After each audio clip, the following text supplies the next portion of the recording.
You're welcome to today's episode of Chronicles of a Nigerian Woman.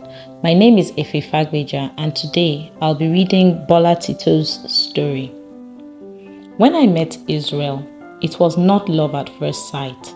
According to my upbringing, a decent girl would have 3 or 4 suitors, and it was her parents who did the choosing. Israel came from the same town as I did, and even though we grew up in Lagos, our parents were strong members of our town's community union, which met once a month in Lagos. My dad and my mom were from the same place and were actively involved in all the activities of the union. Israel had completed his technical school, and being one of the best students, he was recruited by one of the big manufacturing companies as a machinist. He excelled on the job and was sent abroad for a 1-year training program in Germany. It was when he got back that I met him at one of the union meetings that was hosted by my parents. I was in my final year at university, but was on a short break, so I was at home and I assisted my mom with the hosting of the program. I noticed that Israel seemed to take an interest in me. He was about 8 years older than me and not as polished. His English was good, but spoken with a bit of a local accent. He tried to make conversation about my school and my post-graduation plans. I was polite, but didn't give it much thought after that. About a month later, when I came home for the weekend, my mom told me that Israel's parents had come to visit them and talk about his intentions towards me. The choice was mine ultimately, but I could tell that my parents were happy about it. According to my mom, Israel was from a decent background, he was responsible and mature, and he was ready to settle down. She thought it was a choice worth considering. I had 2 other guys from school who had expressed interest in a relationship, but I believed strongly that relationships should be with an end in view, and so I hadn't given them any answers. Based on my mom's advice, I decided to give Israel a chance. I liked the fact that he already had a job and was mature, even though I felt he was a bit too traditional.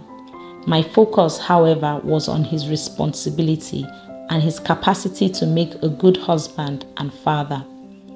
He visited me in school after that, and it was quite elating to be visited by someone with a car.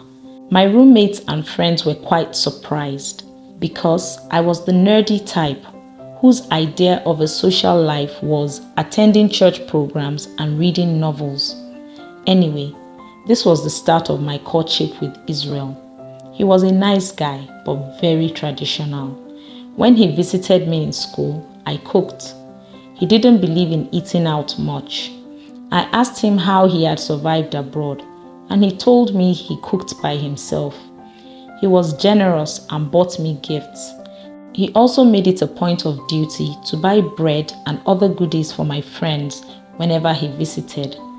Our relationship was more like that of a big brother and a little sister.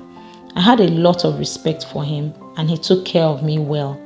Our parents were also very happy about it. I got married about 6 months after school during my service year. I had been able to work my service to Lagos, so I was at home anyway.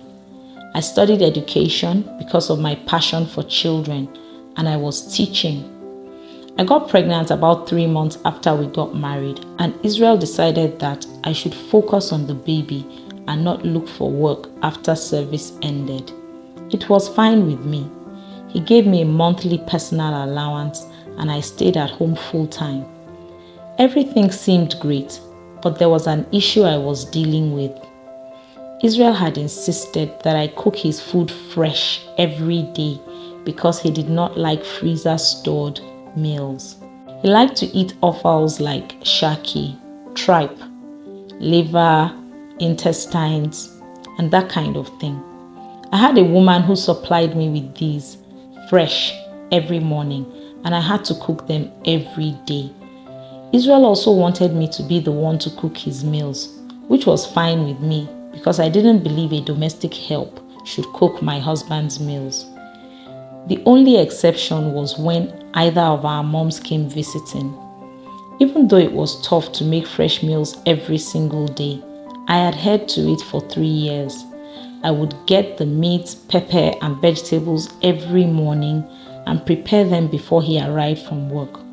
But one day, I got tired.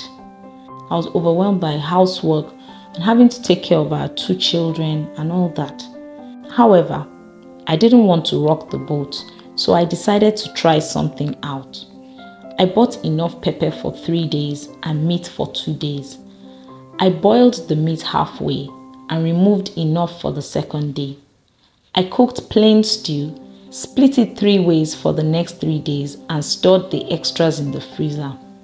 On the afternoon of the second day, I brought out the meat, spiced it up and completed the boiling, added it to a portion of already cooked stew and served it to my darling husband. He was none the wiser for it. That was 18 years ago, and that has been my method. I store weekly portions now, and dear Israel still boasts about how he eats freshly made food every day. I cannot kill myself. What are your thoughts about Bolatito's story? Please share them in the comments. Don't forget to hit that subscribe button and turn on the notification bell so you don't miss my next story.